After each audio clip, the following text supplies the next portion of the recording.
If you're like every other person on the planet, there's points in time where you've presented information to people in some sort of presentation or pitch in order to get them to buy into your idea, and you've had resistance to that idea. People have pulled back from it and they haven't bought into it. It could be situations where you're teaching a concept. It could be a scenario where you're presenting information that is framed around some sort of organisational change. It can also be in situations where you're promoting or selling a product or a service. Now, that resistance can come from people that you don't know, but also people that you do know. So in order to help out, what I've done is I've put together a series of 3 videos. And in this very first video, what I'm going to look at very quickly is where that proposal or pitch sits within the overarching model of organisational change. And the second thing, which is going to be the real focus of the video, I want to look at 4 of the biggest mistakes that people make when they present or propose ideas to people in some sort of pitch. So this video was made some months ago, so I just want you to sit back, enjoy, and take some notes. I'm sure you're going to get something out of it. All change begins with an idea, right? And the development of that idea requires a specific skill set. So it could be developing a strategy that you're going to go and pitch. It could be developing a solution to a problem in business, which would require some sort of improvement methodology skill set. It could be the development of a product or a service that requires your ability to go and look at a market, study where the gap is, and come up with a solution that would be a product or service for closing that gap and meeting some customer need or market need. But regardless of the situation, it all begins with the development of an idea. Now, the second part is where we take that idea and we pitch it. Right, that's meant to be a baseball. Right, so we go and pitch that idea. Now, the pitching of that idea, again, requires a very specific skill set, but the pitching part also requires a lot of knowledge of certain principles around the underpinning psychology of how you take people from the beginning through a journey to the end. And what we're trying to replicate is the journey that the people go through when they come up with the idea itself. So there is some relationship in the process overall. Now, after the pitch, that's where we take them from, or we execute the idea and we take them from one situation to another. There's kind of a lateral move as we execute whatever it is that we're pitching or proposing. Now, that could be some sort of organisational change, inside a company where you're solving a problem. It could also be where there's a transaction. You transfer your product or service to the customer, reinforce the buy decision, and make sure that you get ongoing, custom from these people. So that, again, particularly when it comes to organisational change, requires a very specific skill set. Now, all of this is underpinned by another skill set that relates to the interaction of humans. Right, so if you think about it this way, we have the ability, or we need the ability to be able to transfer information from our head into the head of the audience. And we need to be able to do that in such a way that the meaning that we have in our head, or the understanding we have of this idea or this information, is the same meaning that they get once you transfer it. Now, anyone in a relationship, anyone who's ever presented to large groups, anyone who's ever been a trainer knows that that's actually quite a difficult process.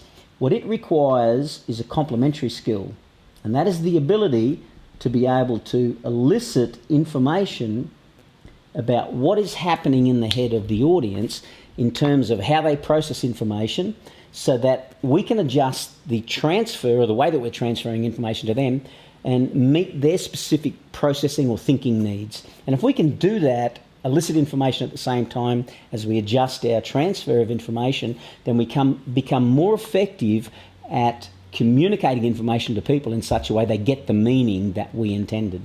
Now, that particular set of skills pretty much underpins everything else in this model, because all of this requires the ability to communicate to people on a one-on-one basis.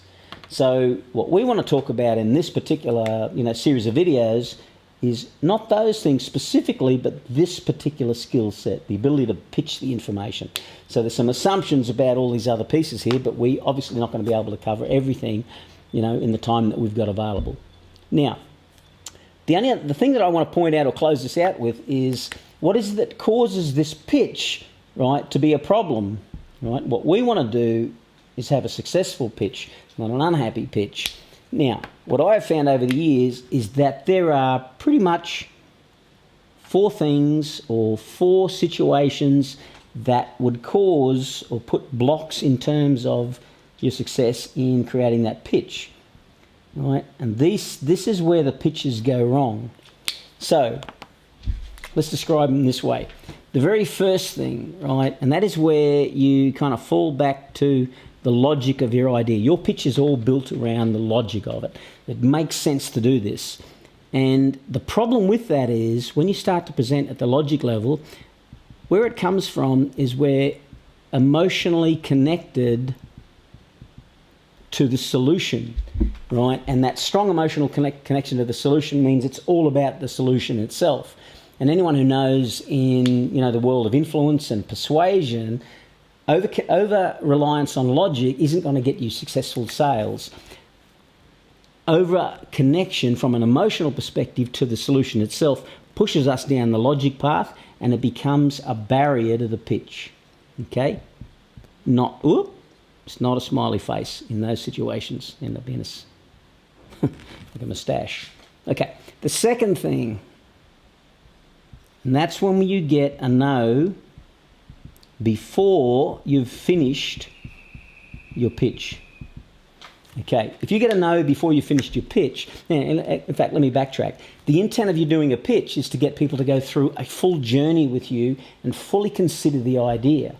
If you get a no before you've actually finished your pitch, you've got a problem, because in our culture we have a deeply ingrained, deeply embedded desire to remain consistent with any stand or statement that we make.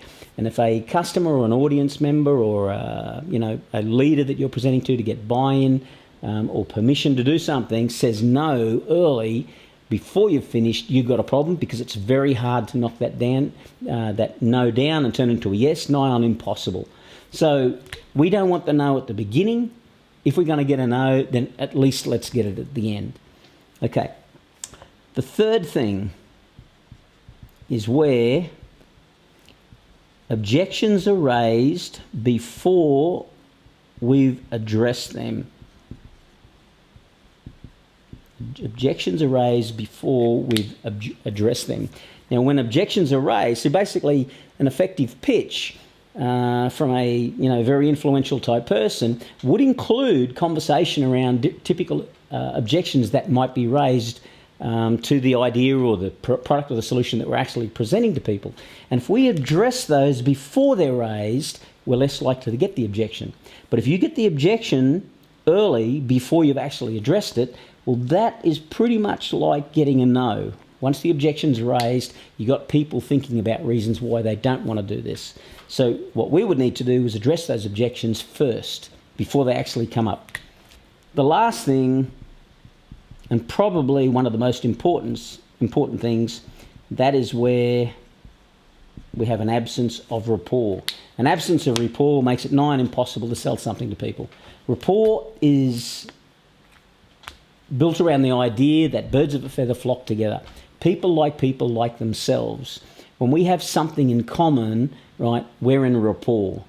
And rapport, when it exists, is pretty much invisible. It just feels comfortable. But if we have an absence of rapport, then you might be presenting, your pitch. It could be a beautiful presentation, it could be a beautiful pitch.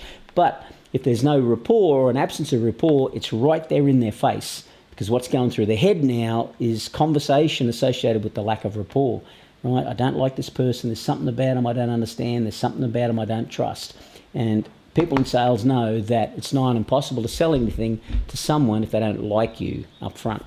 So all of these 4 things: absence of rapport, having objections raised before you've actually addressed them, getting a no before you've finished, or being overly connected emotionally to the product or solution or service that you're presenting, are all going to make it very difficult to do a successful pitch.